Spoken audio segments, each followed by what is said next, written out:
Cliff ഹൗസിലെ താമസം മുഖ്യമന്ത്രി പിണറായി വിജയന് മടുത്തുവോ?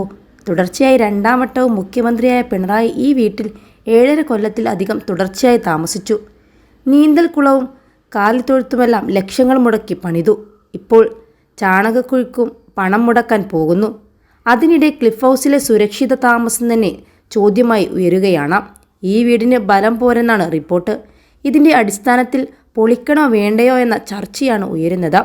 ഫലത്തിൽ മുഖ്യമന്ത്രിക്ക് ക്ലിഫ് ഹൗസിലെ താമസം മാറ്റുമെന്നാണ് സൂചന. എന്ത് രാജകീയ പ്രൗഢിയുണ്ടെങ്കിലും 81 വർഷം പഴക്കമുള്ള കെട്ടിടത്തിൽ മുഖ്യമന്ത്രി താമസിക്കുന്നത് സുരക്ഷിതമല്ലെന്ന് വിവിധ സർക്കാർ വകുപ്പുകൾ വിധി കഴിഞ്ഞു. പക്ഷേ ചീഫ് സെക്രട്ടറിയുടെ അധ്യക്ഷതയിൽ ചേർന്ന് സുരക്ഷാ അവലോകന യോഗത്തിൽ പോലും ക്ലിഫ് ഹൗസിൻ്റെ ഭാവിയെക്കുറിച്ചും തീരുമാനമെടുക്കാൻ കഴിഞ്ഞിട്ടില്ല.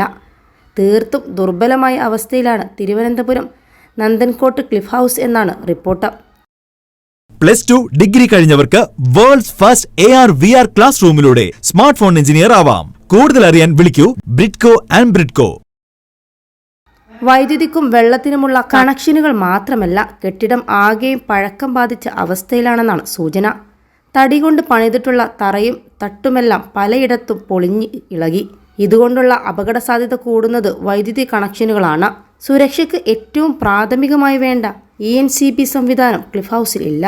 അതുകൊണ്ട് തന്നെ ഷോർട്ട് സർക്യൂട്ട് ഉണ്ടായാൽ വൈദ്യുതി സ്വയം ഓഫാകില്ലത്രേ. അതുകൊണ്ട് തന്നെ ഈ വീട് മുഖ്യമന്ത്രിക്ക് സുരക്ഷിതമല്ലെന്നാണ് വിലയിരുത്തൽ. ഉമ്മൻചാണ്ടി മുഖ്യമന്ത്രിയായിരുന്ന കാലത്ത് തന്നെ ക്ലിഫ് ഹൗസ് പൊളിച്ചു പണിയാൻ ശുപാർശയുണ്ടായിരുന്നു. രാജകീയ പ്രൗഢിയുണ്ടെങ്കിലും ഇത്ര പഴക്കമുള്ള കെട്ടിടത്തിൽ മുഖ്യമന്ത്രിമാർ താമസിക്കുന്നത് സുരക്ഷിതമല്ല. കൂടുതൽ മോശമായ കെട്ടിടങ്ങളുടെ കാര്യത്തിൽ നടത്താറുള്ള പീരിയോഡിക് ഇൻസ്പെക്ഷനിലാണ് ഇത്തവണ വിശദമായി പരിശോധിച്ച് പൊളിച്ചു പണിയുകയാണ് പോംവഴിയെന്ന നിഗമനം ഉറപ്പിച്ചതെന്നാണ് റിപ്പോർട്ട്. സംസ്ഥാന നഗരാസൂത്രണ വകുപ്പിൻ്റെ വെബ്സൈറ്റിൽ തിരുവനന്തപുരത്തെ പൈതൃക പദവിയിലുള്ള കെട്ടിടങ്ങളുടെ പട്ടികയിൽ ക്ലിഫ് ഹൗസുമുണ്ട്. തിരുവനന്തപുരത്തെ പല കൊട്ടാരങ്ങളടക്കം ഈ പട്ടികയിലുണ്ട്. അതുകൊണ്ട് തന്നെ ഇതൊന്നും പൊളിക്കാനും കഴിയില്ല.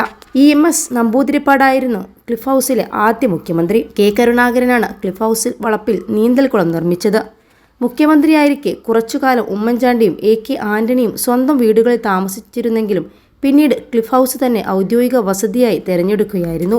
VS അച്യുതാനന്ദനും EK നായനാരും ഇവിടെയാണ് താമസിച്ചത്. ക്ലിഫ് ഹൗസ് വളപ്പിന് 4.2 ഏക്കറാണ് വലിപ്പം. ക്ലിഫ് ഹൗസിന് പുറമെ മറ്റു 4 മന്ത്രി മന്ദിരങ്ങളും ഈ വളപ്പിലുണ്ട്. ഉഷസ്, അശോക, നെസ്റ്റ്, പൗർണിമ എന്നീ മന്ത്രി മന്ദിരങ്ങളും ക്ലിഫ് ഹൗസും വളപ്പിലുണ്ട്. 2 നിലകളുള്ള ക്ലിഫ് ഹൗസ് പരമ്പരാഗത കേരള വസ്തുശൈലിയിലാണ് നിർമ്മിച്ചിരിക്കുന്നത്. 21 ലക്ഷത്തോളം സന്തുഷ്ടരായ ഉപഭോക്താക്കളും 2 ലക്ഷത്തോളം തിമിര ശസ്ത്രക്രിയകളും പൂർത്തിയാക്കിയ മലബാറിലെ ഏക കണ്ണാശുപത്രി ആൻസലാമ eye hospital, hospital road, Perinthalmanna. English വാസ്തുശില്പ രീതിയിലുള്ള ചെറിയ സ്വാധീനവും ഈ കെട്ടിടത്തിൽ കാണാം. 15,000 ചതുരശ്ര അടിയാണ് വീടിൻ്റെ വിസ്തീർണം. തിരുവിതാംകൂറിൻ്റെ രാജഭരണകാലത്ത് ദേവസ്വത്തിൻ്റെ ചുമതലയുള്ള ദിവാൻ പേഷ്കാരുടെ ഔദ്യോഗിക വസതിയാണ് ക്ലിഫ് ഹൗസ് പണിയപ്പെട്ടത്.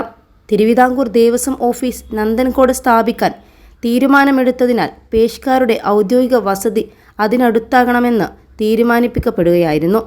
സ്വാതന്ത്ര്യത്തിനു ശേഷം സംസ്ഥാന പൊതുമരാമത്ത് വകുപ്പ് ഈ കെട്ടിടവും വളപ്പും ഏറ്റെടുക്കുകയും ഇത് ഒരു സംസ്ഥാന അതിഥി മന്ദിരമായി മാറ്റിയെടുക്കുകയും ചെയ്തു.